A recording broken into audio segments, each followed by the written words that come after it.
stuck with the wrong camera on Monkey and your friends are only seeing your ceiling. Let's fix that in under 90 seconds. First, open the Monkey app on your computer and look for the settings menu.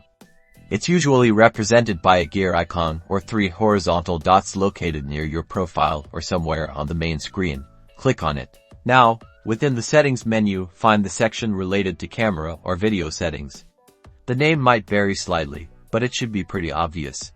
Click on that section to access your camera options. You should now see a drop-down menu or a list of available cameras.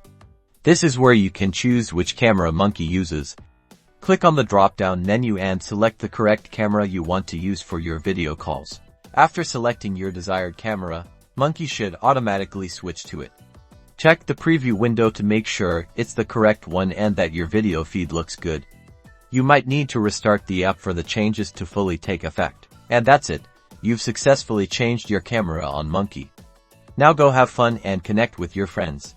If you found this helpful, give us a like and subscribe for more quick tips and tricks.